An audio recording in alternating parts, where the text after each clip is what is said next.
Amen. Que le Seigneur soit béni. Alléluia. Alors on va rester dans le thème des Jeux Olympiques. Et je pense que c'est intéressant parce que même si vous n'êtes pas sportif, même si vous n'êtes pas intéressé entre guillemets par le sport diffusé pendant les Jeux Olympiques, eh bien sachez que la Bible quand même nous parle de ça. Paul notamment, on va le reciter, mais Paul notamment eh bien fait référence au sport, aux activités, certaines disciplines sportives. Pourquoi? Eh bien, pour en retirer un enseignement évidemment spirituel. On voit que Paul, il colle à l'actualité, il colle à son temps et il se sert. Hein. On sait que Paul dit « je me fais tout à tous ». Eh bien, il se sert des événements de l'époque, il se sert de la culture de son temps pour enseigner l'Évangile. Alors, je pense qu'on est bien dans le thème actuellement. Et j'ai intitulé ça, l'idée c'est de tirer des métaphores sportives, des Jeux Olympiques, métaphores sportives selon la Bible, ou alors le sport, Dieu et les disciples. Alors, avant cela, une petite page historique, c'est toujours intéressant. Il y a certaines choses que j'ai appris, je ne savais pas, mais vous savez que les Jeux Olympiques, alors à l'origine, on pense, comment c'est apparu cette histoire? On pense très certainement que à l'origine c'était des soldats qui pour s'entraîner, eh bien se sont mis à se défier en fait, à se défier les uns les autres.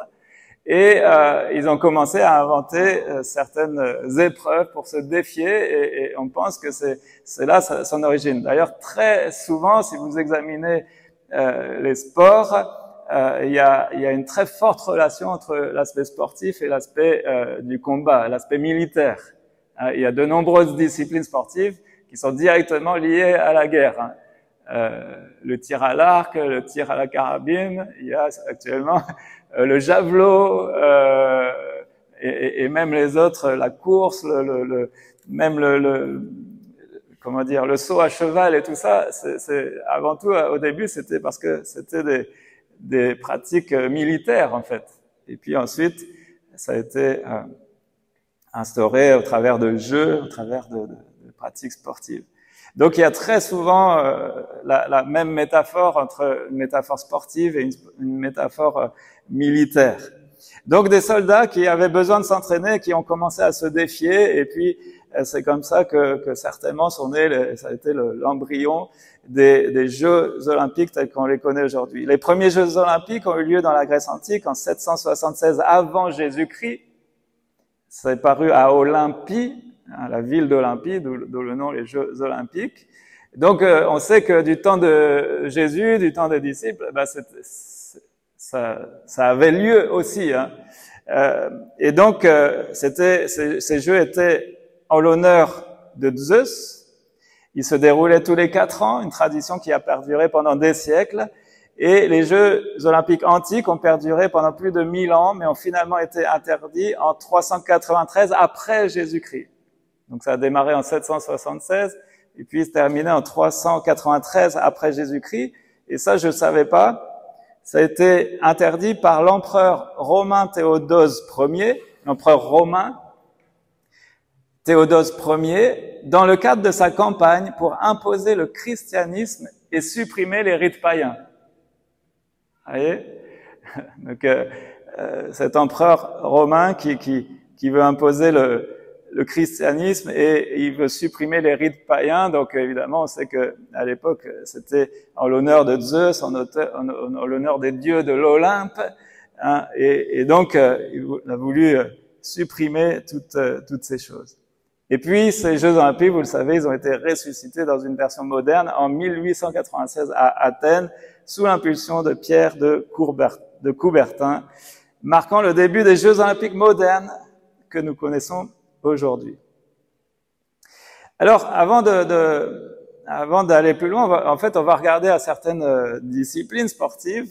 On va se poser des questions par rapport à disciplines et puis regarder des enseignements. Mais avant cela, parce que toujours équilibrer les choses, on sait qu'est-ce que dit la Bible concernant le sport. Concernant le sport. Eh bien, on sait que le sport a une utilité, mais limitée. Vous savez que Paul le dit dans 1 Timothée 4:8, l'exercice physique est utile, mais à peu de choses. Il est utile quand même, attention, il n'est pas inutile. Et je pense que dans notre monde où on est quand même, je pense qu'on marche beaucoup moins qu'avant. On a tous les voitures, les déplacements modernes, donc on a un monde beaucoup plus sédentaire. Voilà, j'avais le mot séculier en tête, mais non, c'est sédentaire. Merci ma petite femme. Donc on est très sédentaire. Et donc, on a besoin certainement de faire beaucoup plus d'activités sportives. Ce sera toujours bon pour notre santé. Donc, ça peut être une chose excellente pour le corps. Ça peut même, à l'occasion, rendre des services à l'âme, parce que ça donne un bon moral. C'est prouvé scientifiquement. On sécrète des endorphines, on sécrète des choses dans notre corps qui font que si on fait du sport, on va se sentir bien, un bien-être. Mais pourvu qu'on n'oublie pas cet avertissement de l'apôtre Paul, l'exercice physique est utile à peu de choses, tandis que la piété, elle est utile à tout. Pourquoi? Parce que la piété, elle a la promesse de la vie présente et de la vie à venir, contrairement au sport. Le sport, il n'a pas la promesse de la vie à venir, la vie éternelle. Si vous faites du sport, c'est pas ça qui va faire de vous des éternels. Non. Ce qui nous donne la vie éternelle, c'est le salut en Jésus-Christ. C'est quand la question de notre péché, elle est réglée devant Dieu. Donc, dans la parole vivante, il est dit, l'exercice physique a son utilité, certes, mais elle est limitée. S'attacher à Dieu, ça veut dire ça, la piété. La piété, c'est notre attachement à Dieu. Par contre, s'entraîner à vivre sa foi, tout autant que certains sportifs s'entraînent à leur pratique sportive, à leur discipline, bien s'entraîner à vivre sa foi, voilà qui est essentiel. Cela te sera utile en tout et en toutes circonstances. En effet, l'attachement à Dieu détient à la fois les promesses pour la vie présente et les promesses pour la vie future. Alléluia. Donc, besoin d'avoir cet équilibre et on a besoin aussi, je pense que vous le voyez, particulièrement en ce moment, mais le sport peut devenir aussi le dieu du jour. Il est par exemple le maître des dimanches pour certains. Certains préfèrent aller au sport plutôt qu'aller à l'église. Il remplit les colonnes des journaux, il défraye toutes les conversations et donc ainsi exalté, le sport rend difficile parfois même la vie de famille, la piété personnelle, le recueillement personnel où l'on rejoint Dieu. Donc, moi j'aime beaucoup le sport, j'aime beaucoup regarder la télé, j'aimerais le pratiquer, j'en fais pas assez, mais ce qui est certain, c'est que le sport, s'il a son utilité, ne doit jamais devenir un dieu dans notre vie.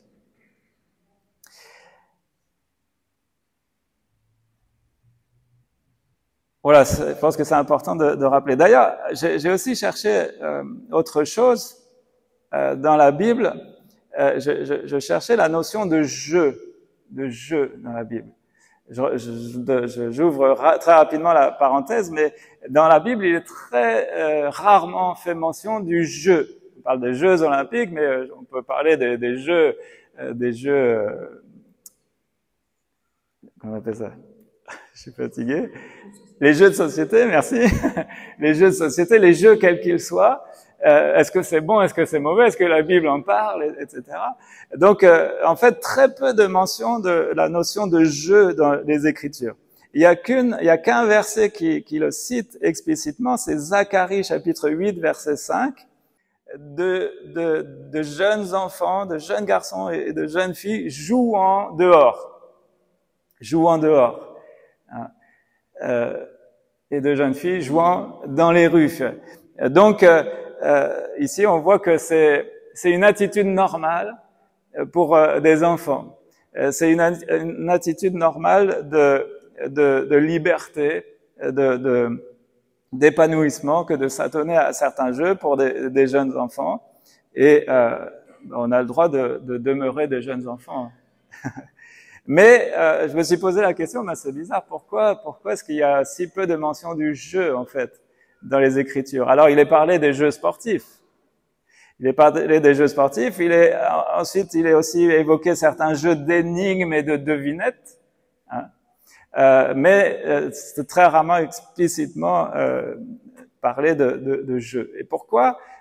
Je me suis posé la question et je pense, même s'il n'y a pas une réponse claire dans la Bible, je pense que s'il y a si peu mention de jeux dans les Écritures, c'est parce que tout simplement, je pense que la question de la perdition et du salut, c'est bien trop sérieux. Hein? C'est bien trop sérieux pour que Dieu laisse trop de place à l'amusement, en fait.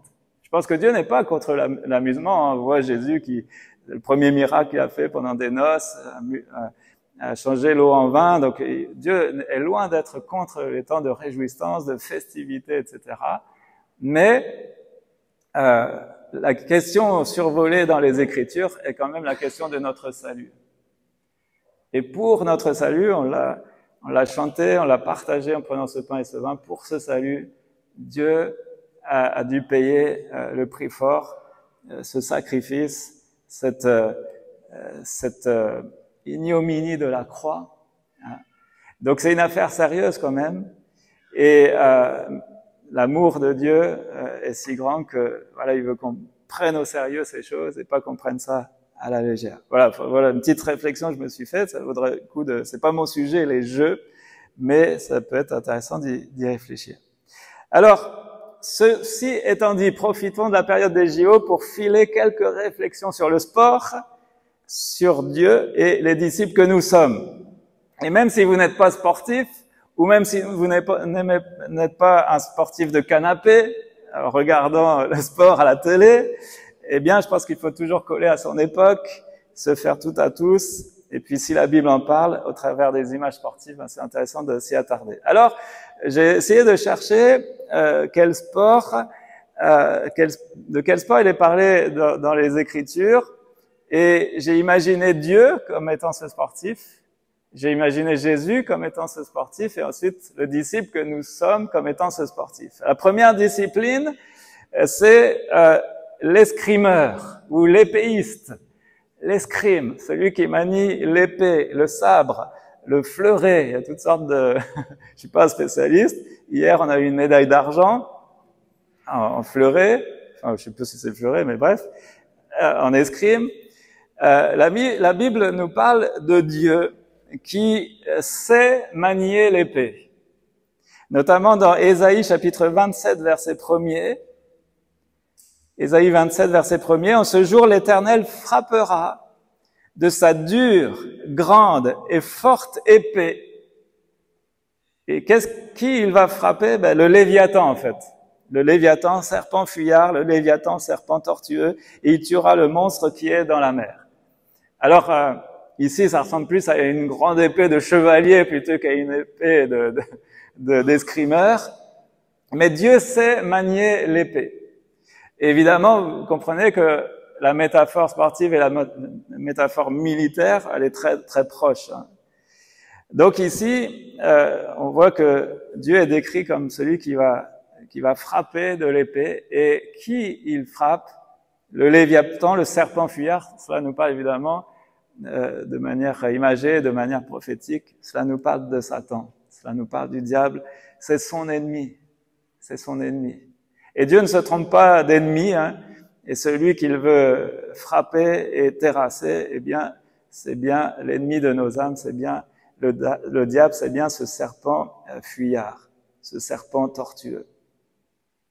Dans le livre des psaumes, psaume 45, versets 3 à 5, il est dit, tu es le plus beau des hommes, la grâce coule de tes lèvres, c'est pourquoi Dieu t'a béni pour toujours. Vaillant guerrier, donc là il est parlé d'un guerrier très clairement, pas d'un sportif, hein.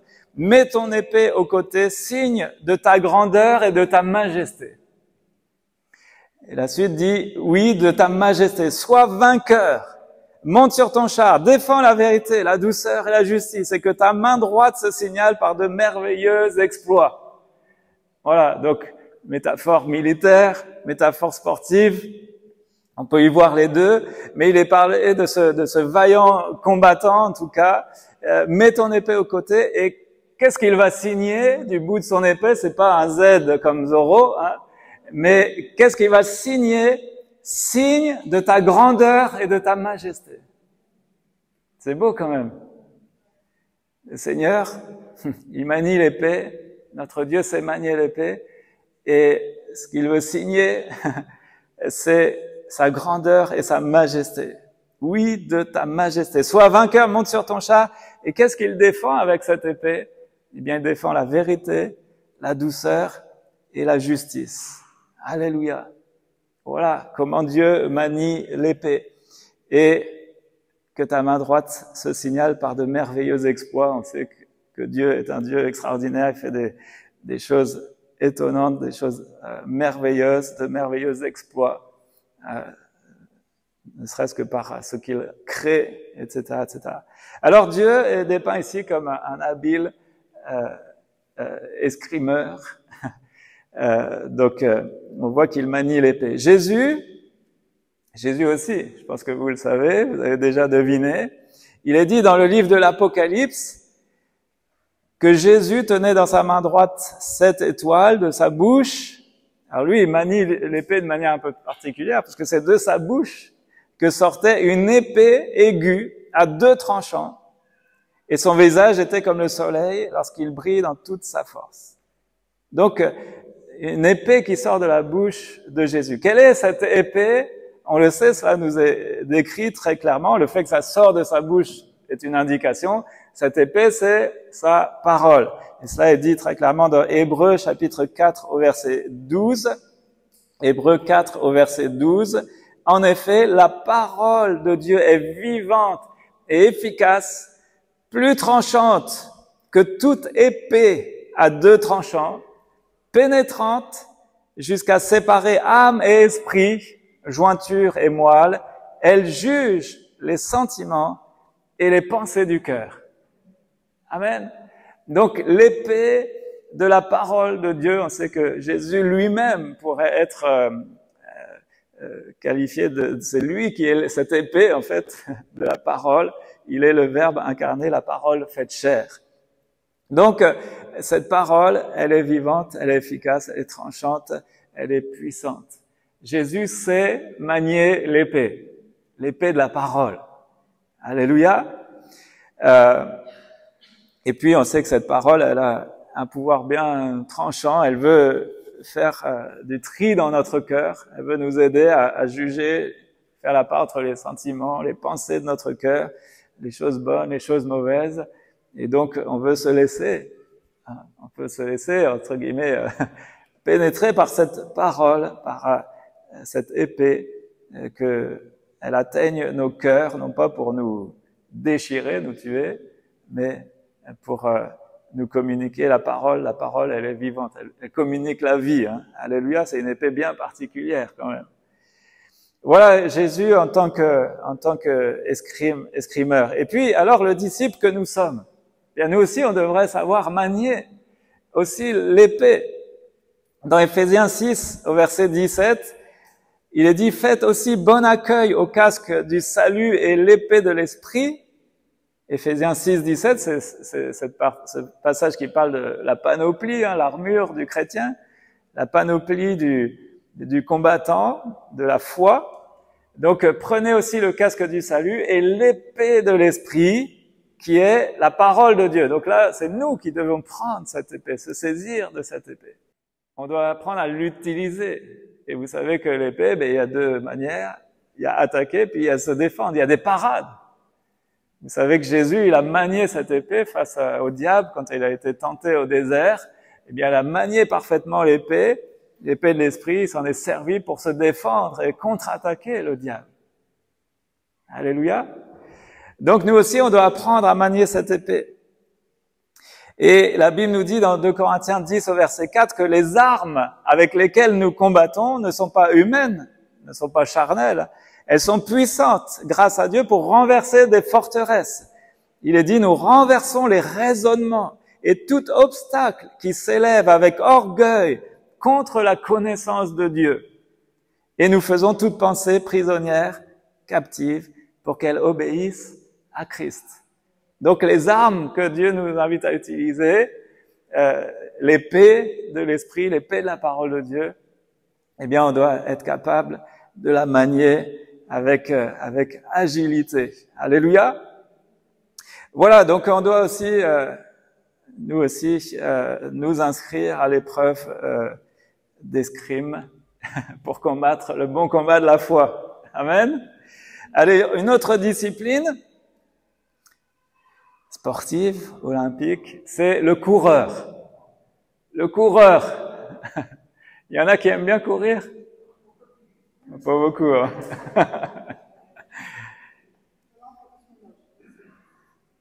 Alors, est-ce que Dieu est décrit comme un coureur de fond?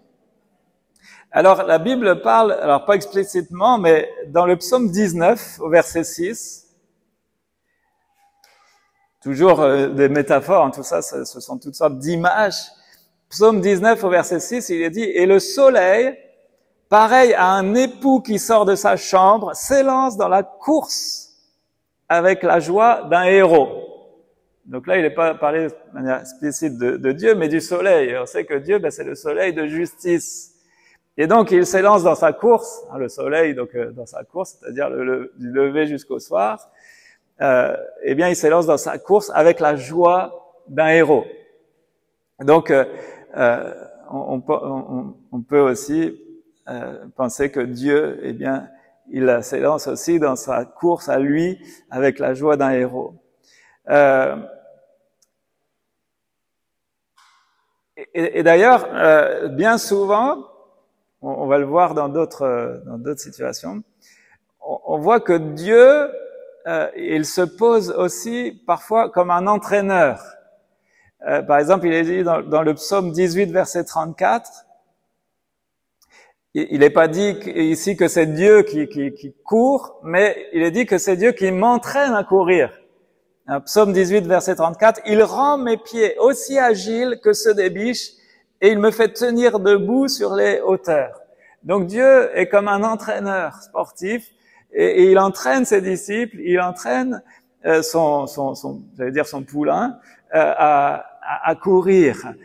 Il rend mes pieds aussi agiles que ceux des biches. Donc, autrement dit, évidemment, pour courir avec agilité, avec vitesse, et aller le plus loin possible.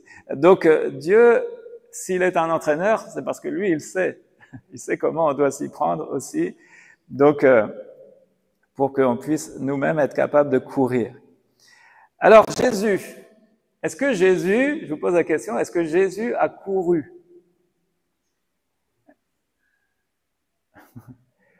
Je vous pose des questions bizarres parfois, excusez-moi. Parce que je me suis gratté la tête, je me suis dit, mais jamais on voit Jésus courir en fait, c'est bizarre. Jamais on le voit courir. Alors, on ne voit jamais Jésus courir dans les évangiles. C'est vrai que c'est étonnant, je me suis dit, c'est marrant, jamais il se précipite, jamais il court, jamais... non, il paraît être calme, serein, il marche. Donc c'est quand même un indicateur. Mais il y a un verset qui nous révèle quelle a été sa course. C'est Hébreux, chapitre 12, versets 1 à 2.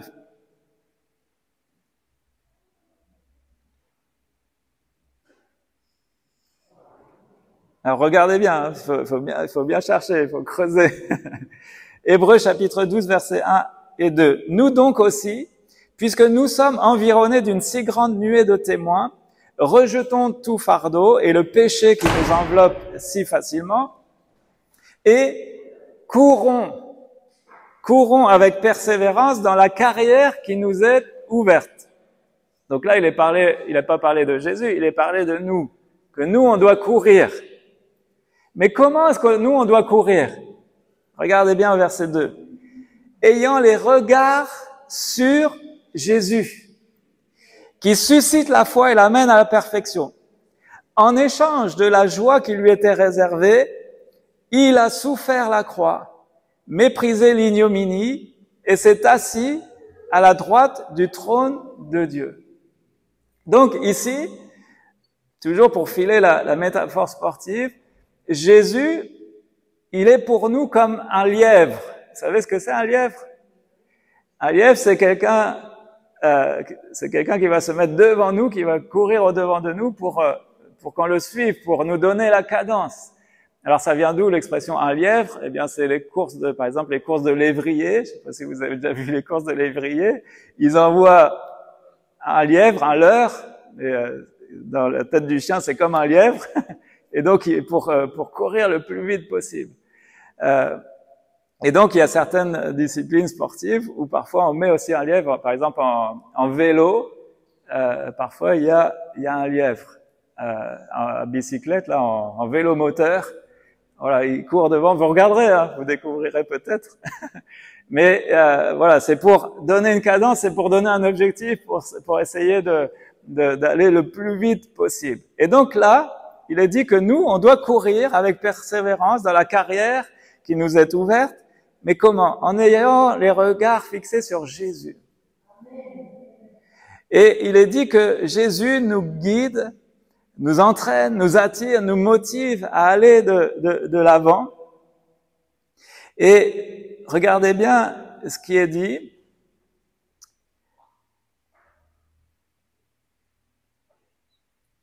Lui, Jésus, quelle a été sa course?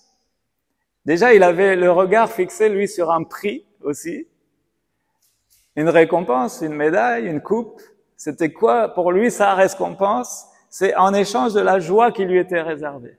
Donc ça, c'était son objectif. Ça, c'était le prix de sa vocation. C'était ce qui l'a motivé.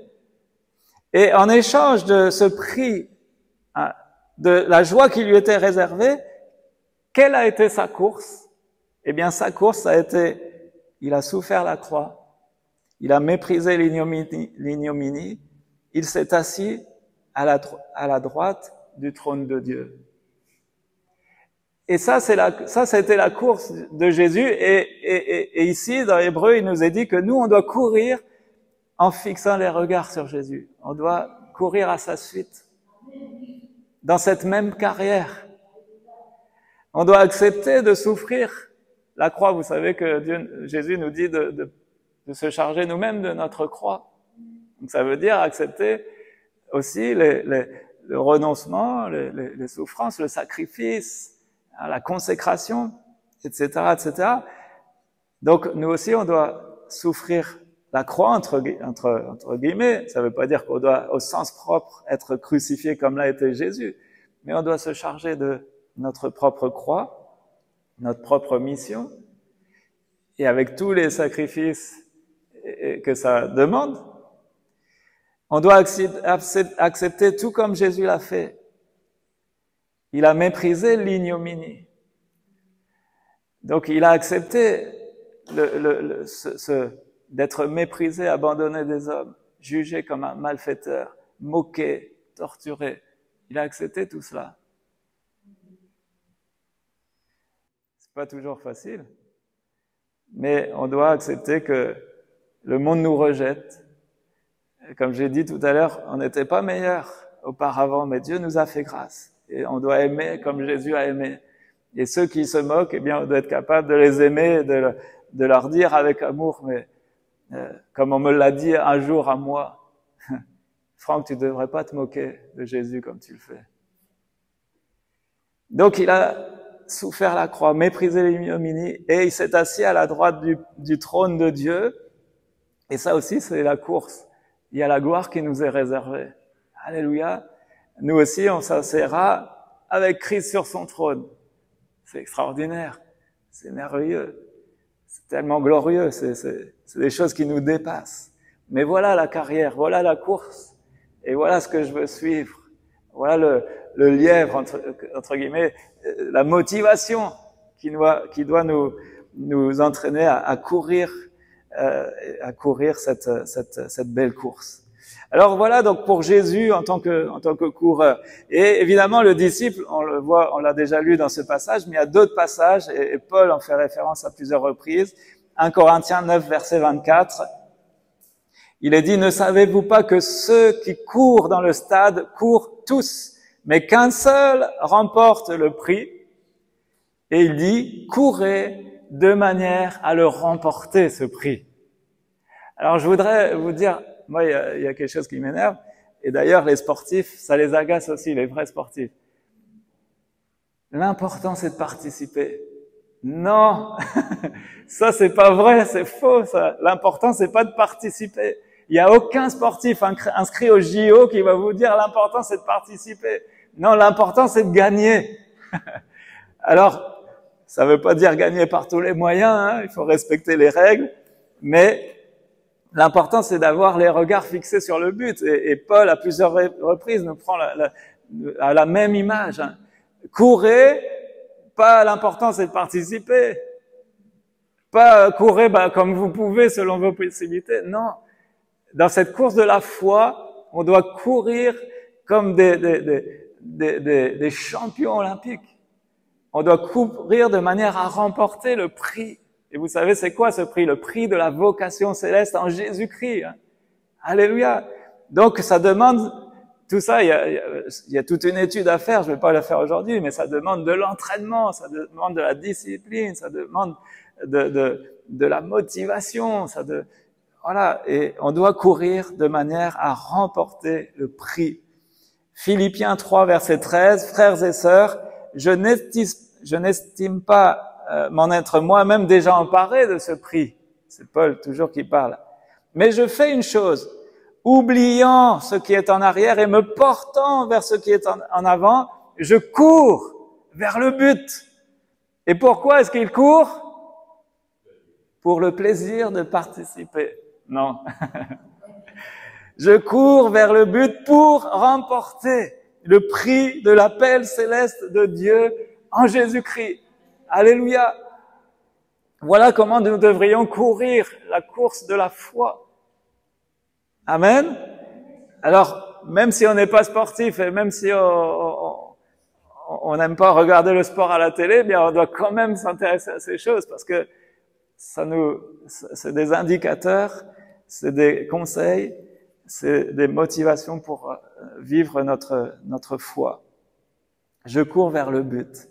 Donc ces versets nous montrent que la métaphore de la course est un thème puissant dans la Bible, utilisé pour décrire l'endurance, la persévérance, la discipline nécessaire dans la vie de foi. Moi, c'est pour ça que j'aime beaucoup regarder notamment les JO, mais parce que il y a derrière tout ça des histoires, il y a derrière tout ça toute cette psychologie de ces champions qui veulent remporter. Et moi, ça m'intéresse parce que voilà, dans la foi, on devrait être motivé avec ce même état d'esprit, mais pour un prix tellement plus glorieux que, comme le disent certains, une breloque, une médaille, même si elles sont belles, hein, leurs médailles.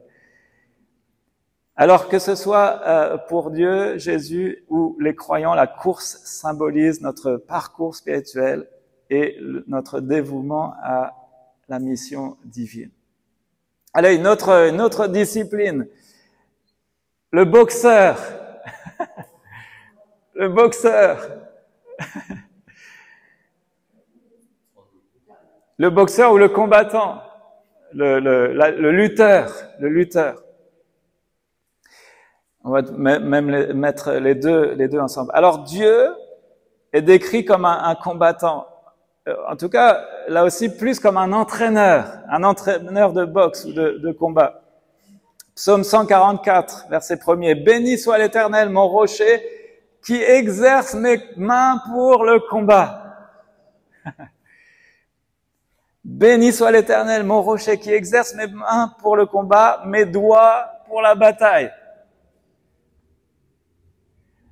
C'est étrange cette expression, mes doigts pour la bataille. Demandez aux judokas, ceux qui font du judo. Je peux vous dire qu'ils ont intérêt d'avoir les doigts hyper musclés parce que c'est ce qui fait qu'ils doivent choper comment on appelle ça, le kimono là, et plus le lâcher après. Donc il faut une poigne extraordinaire. Donc les doigts, c'est pas seulement les bras, mais mains exercées pour le combat, mais même les doigts. Alors on peut filer la métaphore aussi militaire. Hein. Il faut une poigne pour tenir l'épée de la main. Vous vous souvenez, je sais plus le passage, je l'ai pas noté, mais dans un combat où il y en a un qui a tellement serré qu'il est resté figé, l'épée collée dans la main. Donc il entraîne, il exerce.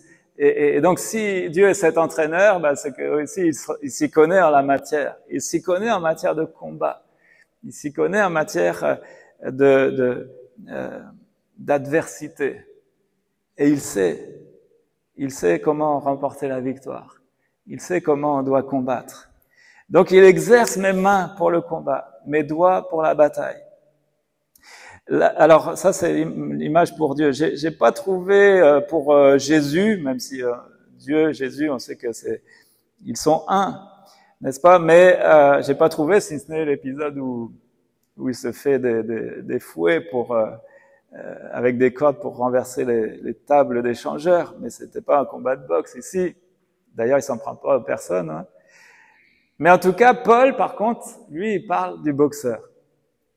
L'apôtre Paul, dans 1 Corinthiens 9, au verset 26, 1 Corinthiens 9, au verset 26 et 27, donc toujours la course. Moi donc, je cours, non pas comme à l'aventure. Et il dit, je frappe, ou dans la version second 21, je boxe, non pas comme battant l'air.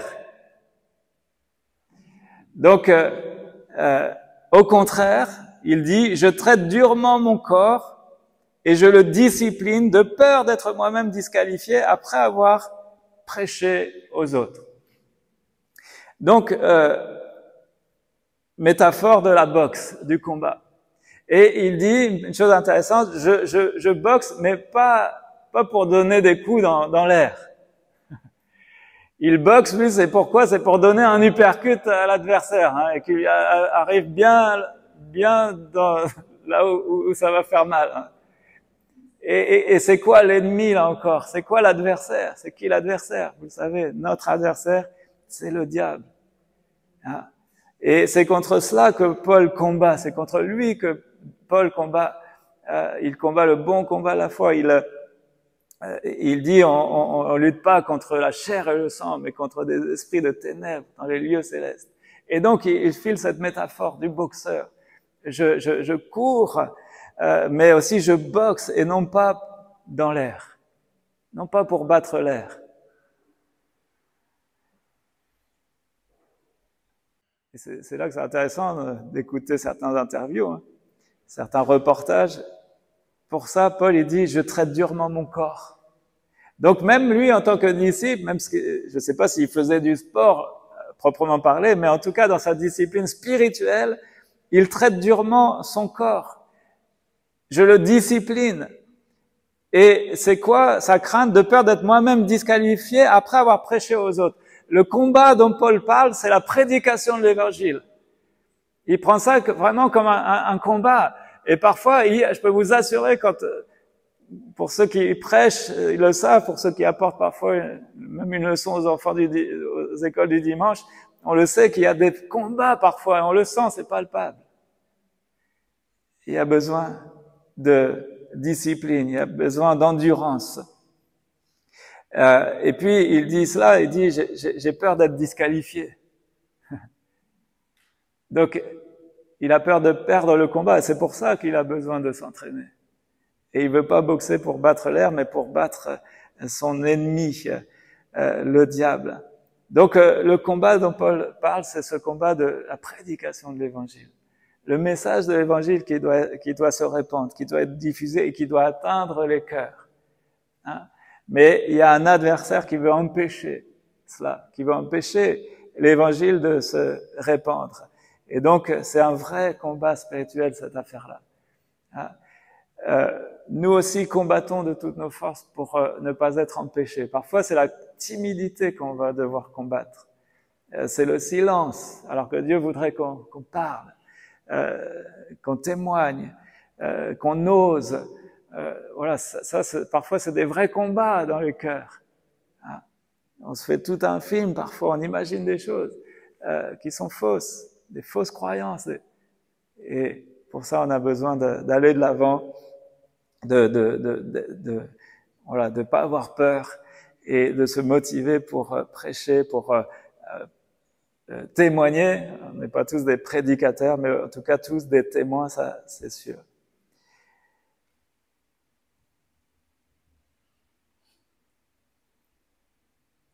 Voilà, puis il dit au verset, juste précédemment, au verset 25, il dit « Tous ceux qui combattent s'imposent toute espèce d'abstinence et ils le font pour obtenir une couronne corruptible. » Hein? Donc tous les sportifs qu'on va voir durant ces Jeux Olympiques, ils combattent, ils s'imposent toute espèce d'abstinence, mais eux, ils le font pour une médaille qui va rouiller ou une médaille qui va se ternir, parfois des lauriers qui vont flétrir. Donc, mais nous on combat, nous le faisons pour une couronne incorruptible. Une couronne incorruptible. Alléluia. Allez, je termine avec une dernière discipline. J'ai noté, c'est l'archer, le tir à l'arc. Il y en a qui aiment bien le tir à l'arc. Alors Dieu décrit comme un archer. Bon, là aussi, métaphore sportive, métaphore militaire. Hein. Psaume 7, verset 12 à 14. Dieu est un juste juge, un Dieu qui fait chaque jour sentir sa colère. Donc, c'est pas toujours Dieu est amour seulement, mais Dieu est juste et parfois il exerce son jugement, sa colère. Et voilà ce qu'il est dit. Si le méchant ne revient pas à lui, il aiguise son épée, il bande son arc et il vise. Il dirige sur lui des traits meurtriers, il rend ses flèches brûlantes. Donc ce verset décrit Dieu comme un archer préparant ses armes pour le jugement, mettant en avant sa justice et sa capacité à punir. Dans le livre des Lamentations, 3, verset 12, donc c'est Jérémie ici qui s'exprime, il parle de Dieu, il dit « Il a tendu son arc et m'a dressé comme cible pour ses flèches. Il a fait pénétrer dans les profondeurs de mon être les flèches de son carquois. » Et de quoi Jérémie est en train de parler? Eh bien, parfois Dieu veut exercer dans nos cœurs un jugement. Un jugement, une correction.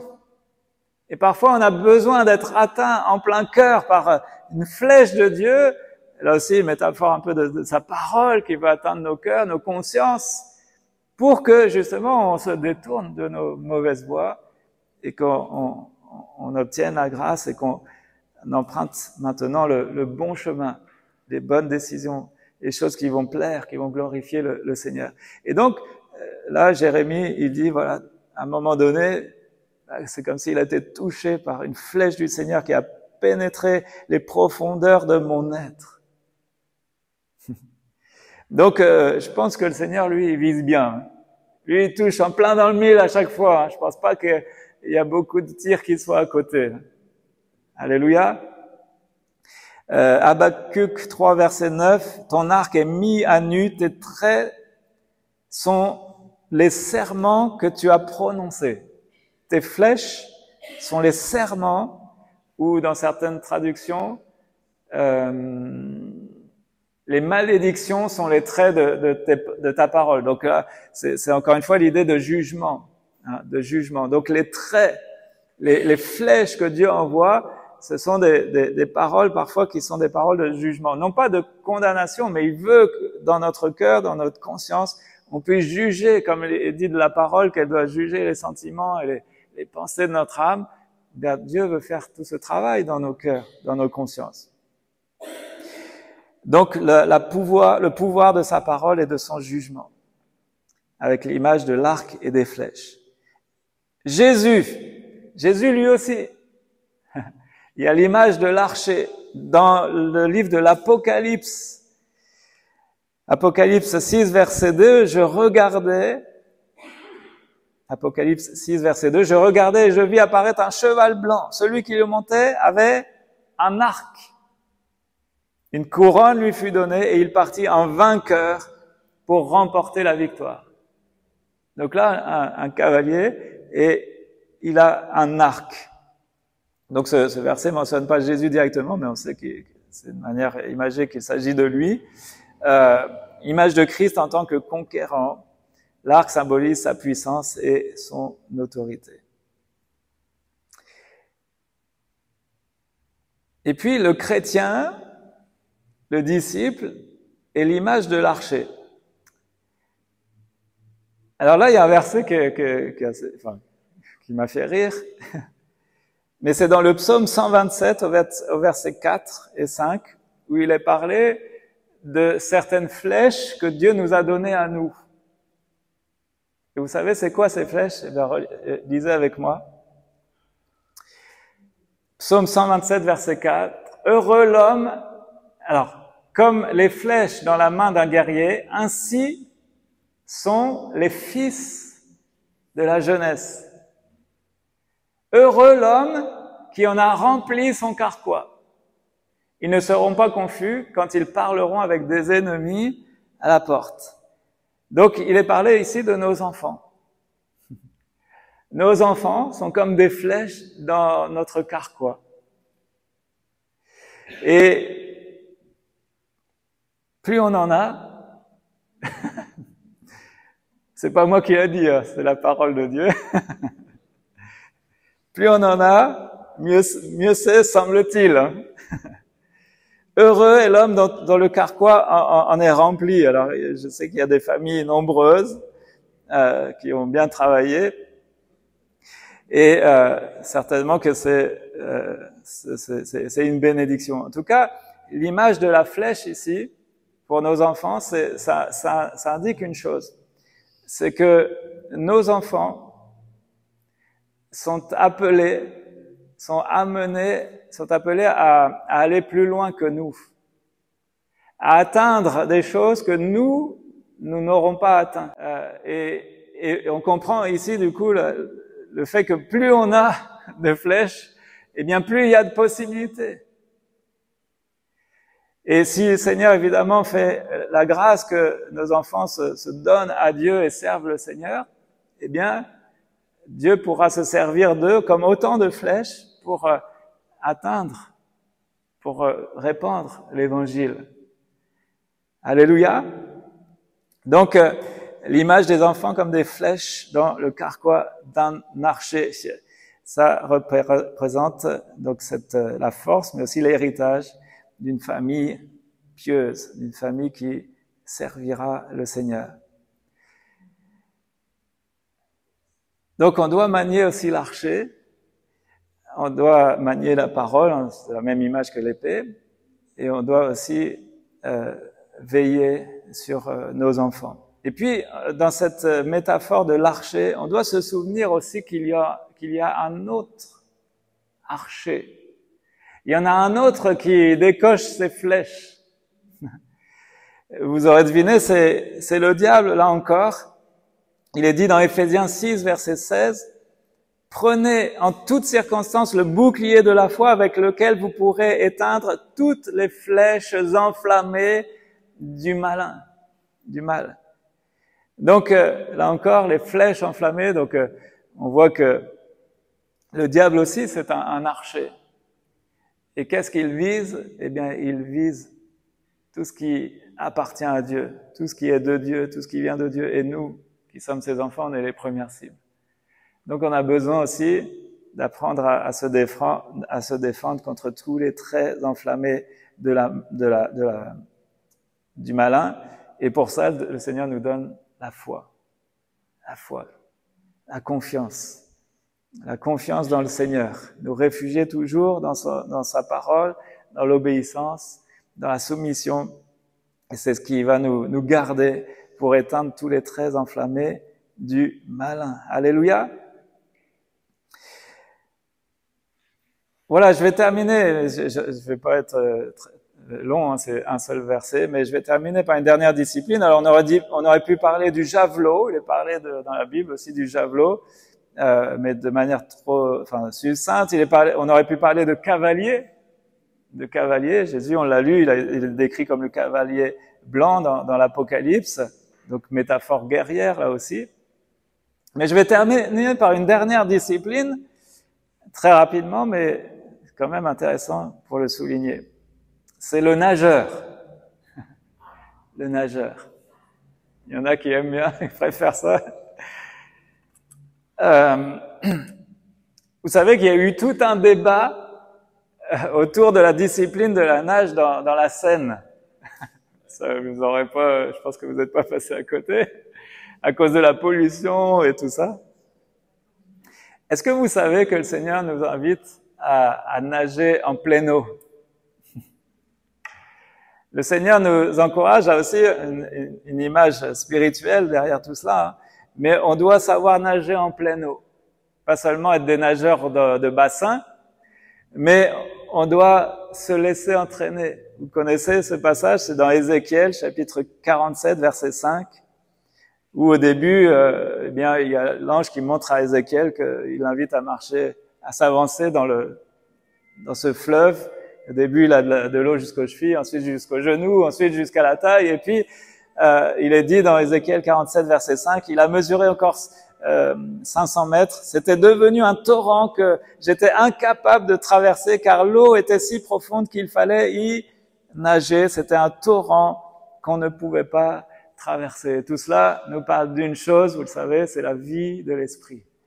Toute la vie de l'esprit, où le Seigneur nous invite par cette image, eh bien, à nous laisser entraîner, à ne pas chercher à contrôler, et à nous laisser entraîner, nous laisser conduire, nous laisser diriger, hein, par le Saint-Esprit. Même s'il nous entraîne là où nous ne voudrions pas aller, comme il est dit en ce qui concerne Pierre. Quand tu étais jeune, tu te saignais toi-même, tu allais où tu voulais. Quand tu seras plus vieux, un autre te ceindra et t'amènera là où tu ne voudras pas aller. Alors peut-être on se dit, mais j'ai pas envie d'aller là où je veux pas aller. Oui, mais si c'est le Saint-Esprit qui nous y conduit, c'est le meilleur. C'est le meilleur pour nous et c'est là où on sera utile réellement. C'est là où on va vivre des choses miraculeuses, des choses surnaturelles, toute la dimension de la vie de l'esprit. Alors, là, je vais m'arrêter là, mais on doit aussi être ces nageurs et accepter de se laisser entraîner, emporter, même s'il y a un peu de courant, même si on maîtrise pas tout, mais voilà, on veut se laisser entraîner dans toute cette vie de l'esprit. Amen. Voilà, je vais m'arrêter ici et on va prier pour terminer. Mais que le Seigneur nous aide à être ces sportifs de la foi, ces combattants,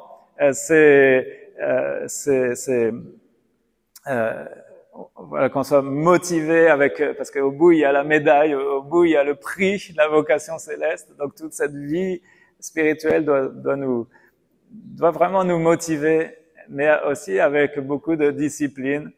Le temps me manquerait, mais très intéressant de réfléchir à tout cet aspect de la discipline, du renoncement, du sacrifice. Mais vraiment, ça en vaut le coup. Alléluia. Voilà, Seigneur, on te bénit. Aide-nous, Seigneur, à être ces vrais sportifs, spirituellement parlant, Seigneur, ces véritables combattants, ces vrais compétiteurs, Seigneur, non pas en compétition les uns contre les autres, mais ensemble on veut remporter ce prix. On veut avoir, comme le dit Paul, les yeux fixés vers la rémunération, les yeux fixés vers ce prix, vers cette vocation céleste en Jésus-Christ. Et c'est vrai que c'est ça qui doit nous motiver, nous encourager à aller de l'avant, nous encourager à tenir dans notre vie de disciple, eh bien une certaine discipline, la discipline de la prière, une discipline dans notre piété personnelle. Si l'exercice physique est utile à peu de choses, mais la piété est utile à tout. Alléluia. Alors on veut apprendre à la discipline. On veut aussi que tu nous entraînes à ta suite, que tu nous entraînes dans toute cette vie de l'esprit. Et s'il y a la discipline, il y a aussi tout un aspect où on veut te dire qu'on est prêt à renoncer, Seigneur, à renoncer à nos projets personnels, à nos ambitions pour privilégier tes projets à toi, tes ambitions pour notre vie, parce qu'on sait que ce sera là le meilleur si on se laisse entraîner dans tes plans à toi, Seigneur. Alors oui, Seigneur, il est bon, Seigneur, de combattre avec toi. Il est bon de persévérer avec toi. Il est bon de courir dans cette carrière que tu nous as ouverte. Il est bon de courir à ta suite en fixant les regards vers toi, Seigneur Jésus. Alléluia. Merci parce que tu es notre modèle par excellence. Merci parce que tu nous as devancés, Seigneur. Et on ne fait que courir à ta suite. Alors merci pour ta grâce. Encourage, fortifie chacun. Tu sais que dans toutes ces disciplines, eh bien, on a besoin de force. On a besoin d'être renouvelé dans nos forces, dans nos capacités spirituelles, Seigneur. Viens muscler notre foi, Seigneur. Viens muscler, viens nous donner de l'agilité pour manier la parole de Dieu, Seigneur Jésus, pour manier cette épée de l'Esprit. Oh, vraiment, fais de nous ces champions de la foi. Comme il est décrit dans Hébreux chapitre 11, tous ces héros de la foi. Seigneur, on veut que, tu nous entraînes à ta suite dans ta victoire. Sois béni, fortifie, encourage, relève, édifie chacun. Au nom de Jésus-Christ, nous te prions, Père. Amen. Amen.